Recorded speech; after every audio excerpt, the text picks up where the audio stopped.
That came from upstairs, Bill. Yeah, come on. No, wait, listen. Someone's coming.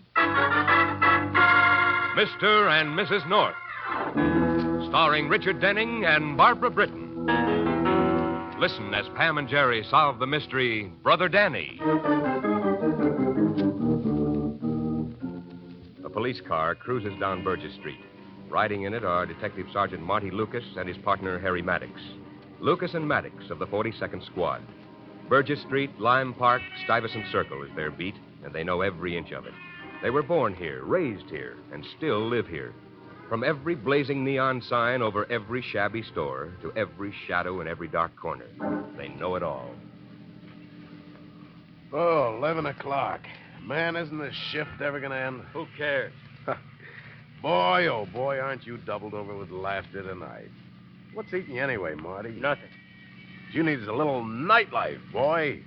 Hey, look, how about having a couple of beers when we knock off? No, thanks. Ah, come on. I'm going over to Helen's and count the wedding presents. You should see the loot, and the wedding's still a week away. Come on, how about it? No, thanks, Harry. Marty? What? Hey, you're not sore about anything, are you? I mean, sore at me or Helen? What makes you think that? I don't know. You've been clouding up terrain for the last Oh, month. for crying out loud, Harry, will you please stop? Hey, wait a minute, Harry. Huh? What's the Pull matter? up. Nightlight's out in Bruner's garage. Yeah. Well, let's have a look. Maybe it just burned out. Maybe. So here's the office door. Hey, didn't burn out. Look. Jimmy. Come on. I'll grab the light. Okay. Hey, a window. Yeah, out in the garage. Come on, let's get him. There he is, Marty. Going out the side window. Hold it, you. Stop or we'll shoot. Yeah, he's gone. Come on. Hey, Marty, there's another one in here. Where? Hey, you might be back. Careful, Harry. Watch yourself.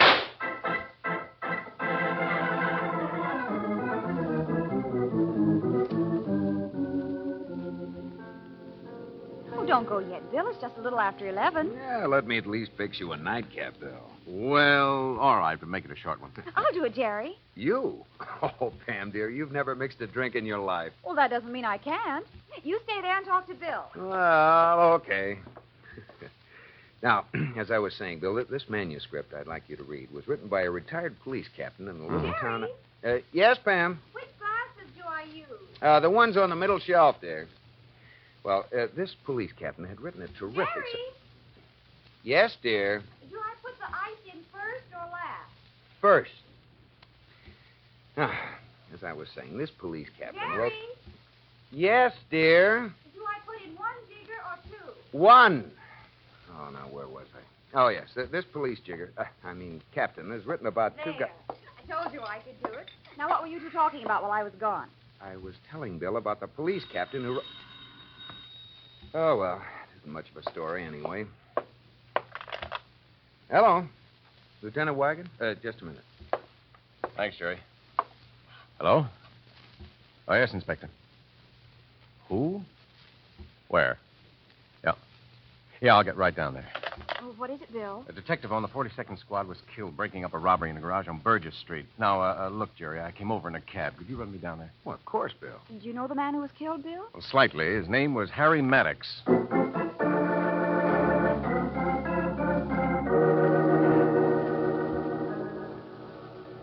And we thought the guy getting away through the window was the only one, Lieutenant, but there was another one behind us. Over there on the other side of the garage. You're lucky you didn't get it in the back, too, Lucas. Yes. Hey, Bill. What? Well, Jerry, I thought Pam and you had gone. Well, we were just leaving when a Miss Chandler arrived. Helen, here? Yeah, and someone from your station called her. She's in the office. I want to see her. Wait a minute, Sergeant. We asked her if she had anyone she wanted us to call to be with her, you know. Well, she hasn't anyone here. She's only been in town a few months. So she said, and she shouldn't be alone, so Mrs. North and I suggested she come home with us. Well, that's swell of you, Mr. North. Well, come on, let's go see her. See you later, Bill. Right, Jerry. Helen. Oh, Marty. Oh, Marty, they won't let me see him. He's gone now, Helen. I'll bring my car around to the door, Sergeant. I'll come with you, Jerry. Car's down this way. Well, come on down. I'm sorry. What in the world were you thinking about so hard? The way Sergeant Lucas looked at Miss Chandler. Hmm? Darling, he's in love with her. Oh, Pam. He is, Jerry. I'm sure of it.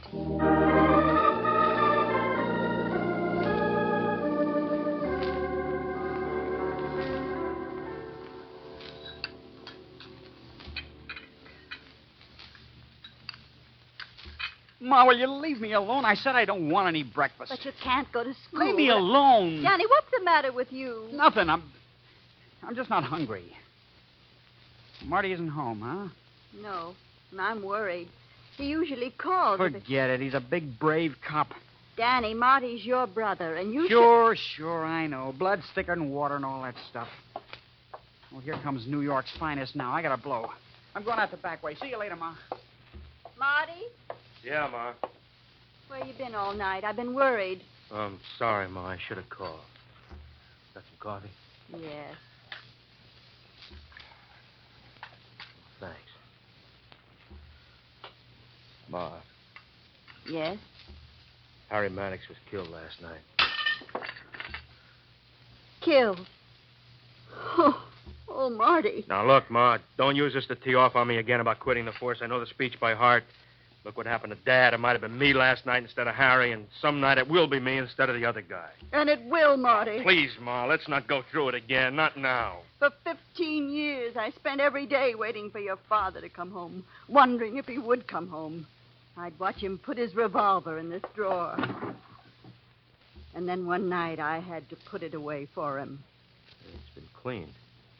What? Dad's gun, it's been cleaned, and just recently there's oil on the barrel, still fresh. Well, Danny must He was have... told not to monkey around with Dad's gun. Yes, I know. I'll speak to him again. I'll speak to him myself. All right, Marty. Now, please, let me fix you some breakfast. Just a bite. Okay, Ma, I'll go wash. I'll have it ready in just a minute. Ma, What? Danny go out to the movies again last night?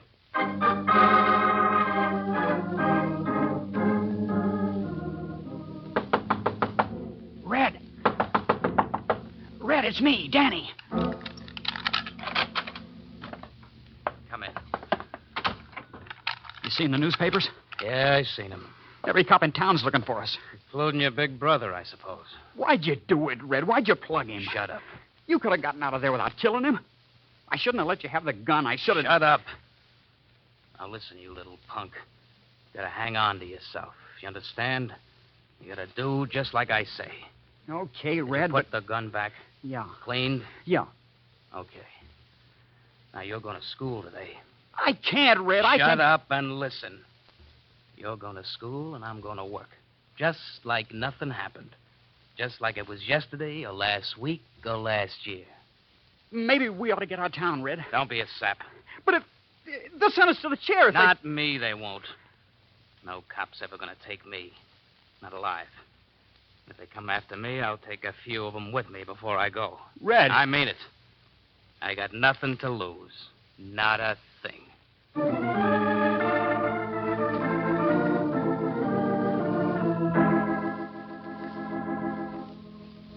Come in, Sergeant.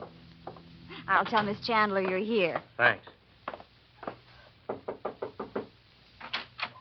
Sergeant Lucas is here, Miss Chandler. Oh, thank you, Mrs. North. I'll be in Mr. North's study if you want anything. All right. Hello, Helen. Hello, Marty. It's nice of you to come. I thought maybe there was something I could do for you. No. No, there's nothing. Is there any news? Have they found the men who... No, but they will. In a way, I hope they don't. Why?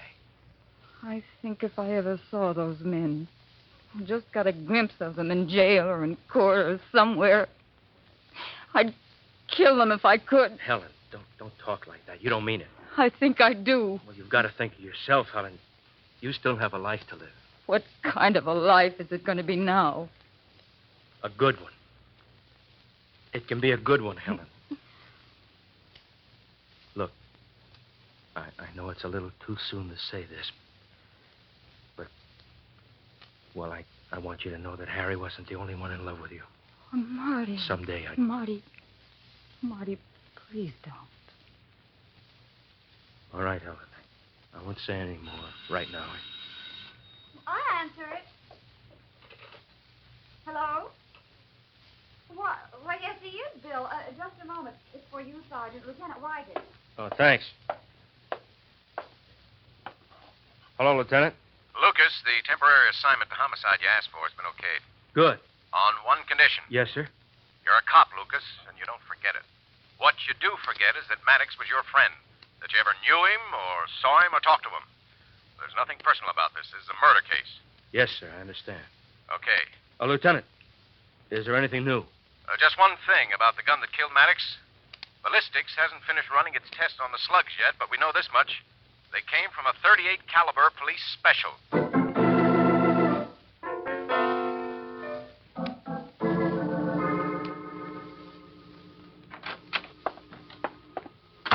Marty, Yeah. did Lieutenant Wigan get in touch with... Danny here. Why, yes, in his room. Marty, there's something... Danny, What? come out here. What do you want? Come out here. Marty, Okay. What's the... Come on. Hey, what's the idea? Let go. Move. In the kitchen. Let go of me. Keep moving. You gone nuts or something? Let go. All right, get in there. Martin, what are you doing? You'll find out. Now open that drawer, Danny. Open it. Now pick up that gun. No, Pick it up. I won't. What's the matter, you rotten little...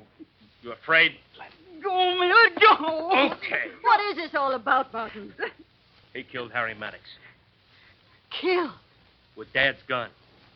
Danny. No, I didn't do it. I swear. Stop lying. No. Stop it, Martin. Stop it.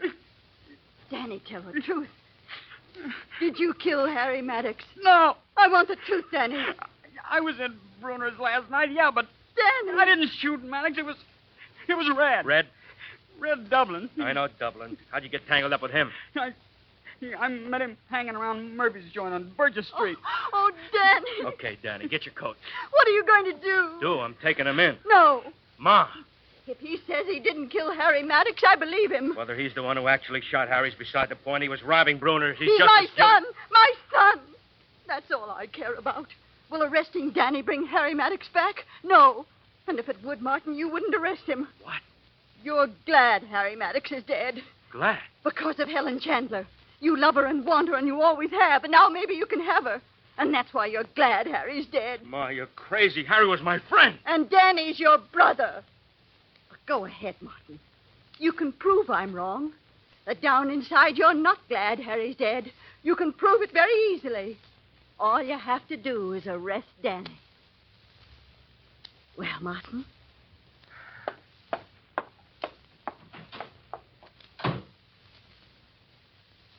Thanks, Ma. Don't thank me. I didn't do it for you. I did it for all of us. What's left of us?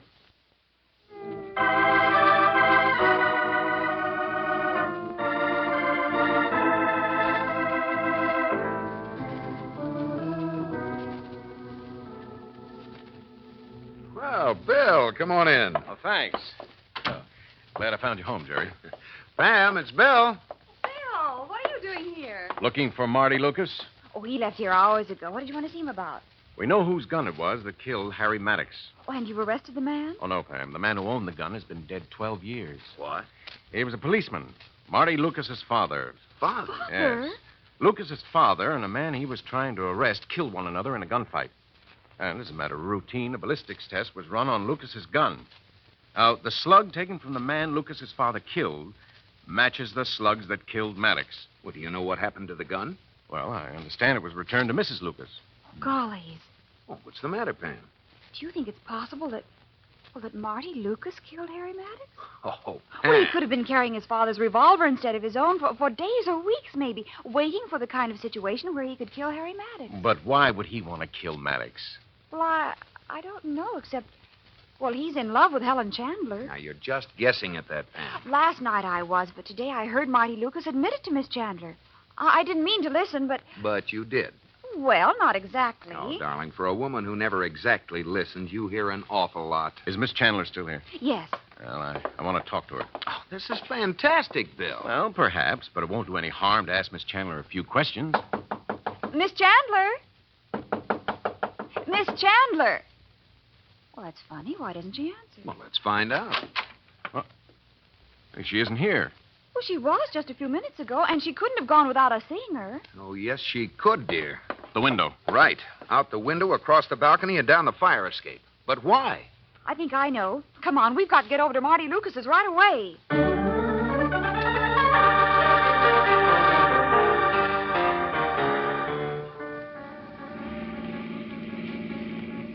Oh, here we are, Jerry. Pull up.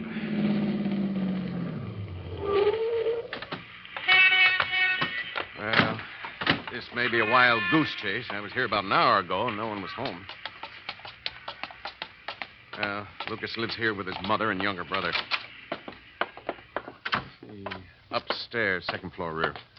Golly, as I hope. That came from upstairs, Bill. Yeah, come on. Wait, listen. It's Miss Chandler. Miss Chandler, what is it? It's Marty. He's dead. He's been stabbed to death.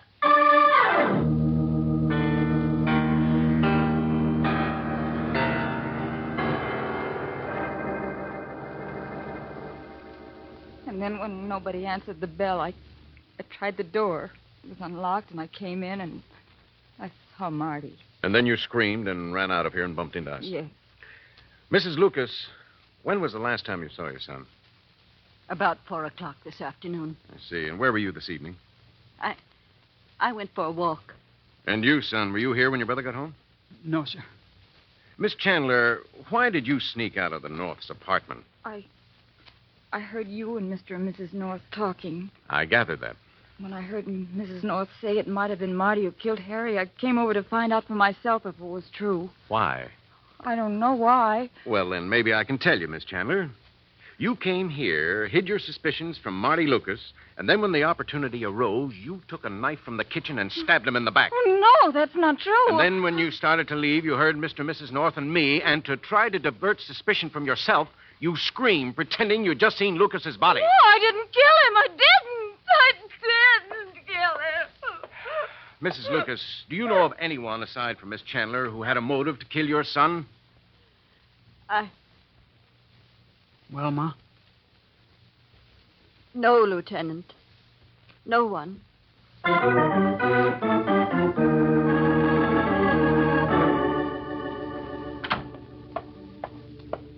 Oh, Pam, I'm so tired. I can hardly wait to get to bed. But we have to take Miss Chandler's things to her. We promised. Yeah. Well, then let's get the bag packed, get it down to headquarters, and get home. I'm dead. Come on. Hey, where is her bag? In the closet. Well, I'll get it. Open it up on the bed. Okay. Well, there we are, Pam. Well, hey, what have we got here? What? Hey, look on the suitcase. Well, for heaven's sake, a gun. Yeah, one of the cutest snub-nosed, pearl-handled automatics I've ever seen. Miss Chandler obviously didn't believe in traveling light. Jerry, is it loaded? Let's see. Oh, like the 5 o'clock subway. Darling, this proves it. Proves what? That Helen Chandler didn't kill Marty Lucas. Whoa, now wait a minute. It does.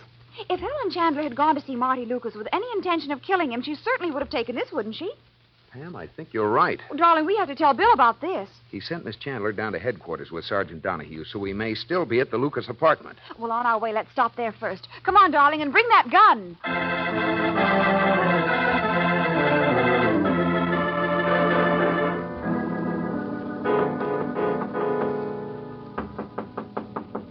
Danny?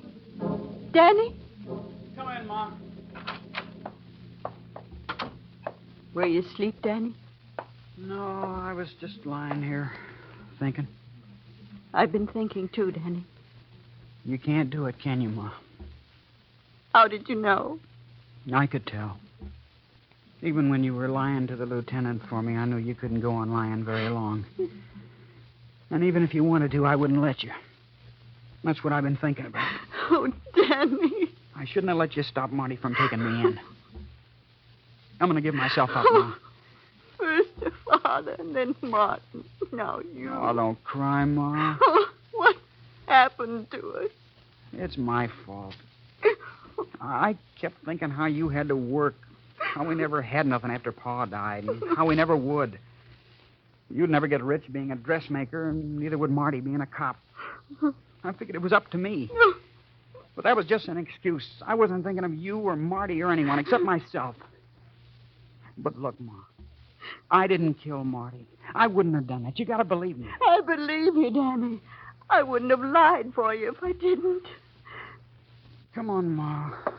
I'll telephone Lieutenant Wigan.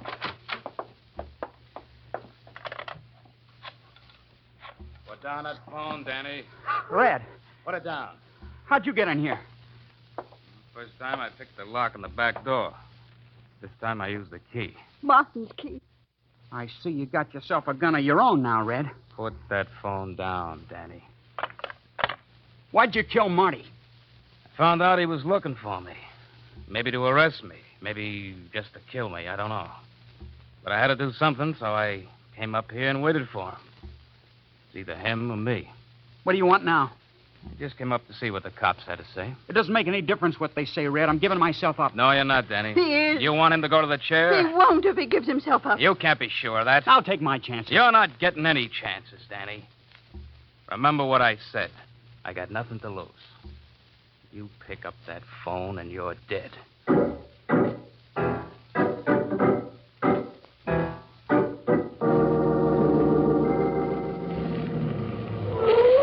Well, I don't see Bill's car around, Pam. Well, let's check the Lucas apartment anyway. Yeah, okay.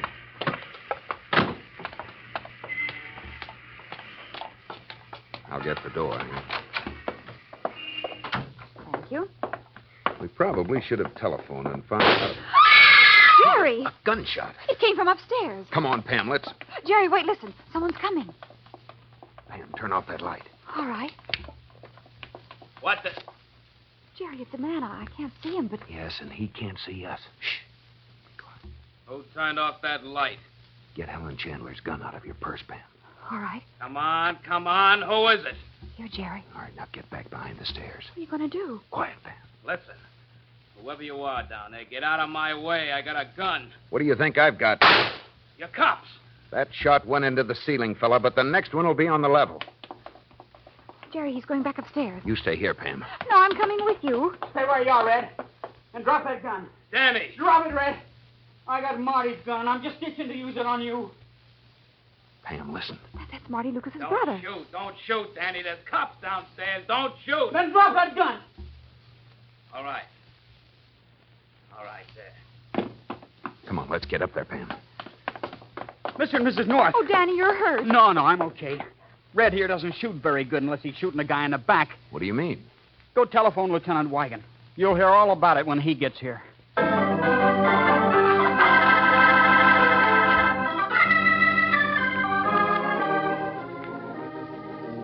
You think it'll go hard on Danny Lucas, Bill? Well, it won't go easy, Jerry. Reformatory until he's 21, probably, and then a few years of probation.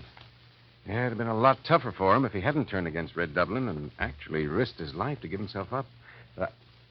Hey, gosh, look at the time. I'd better go. Oh, wait, Bill. Do you have any plans for dinner? Well, no, Well, but then stay and have it with us. Hey, that's a swell idea. And look, I'll be the chef. You? You? Well, what's the matter?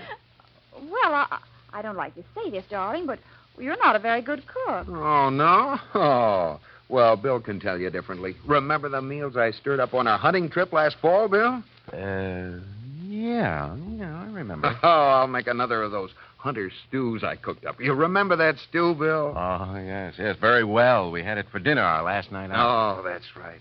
Gosh, that was a swell trip. You know, it's too bad you got sick and we had to cut it short. I wonder what it was that hit you the way it did. Well, I can't imagine.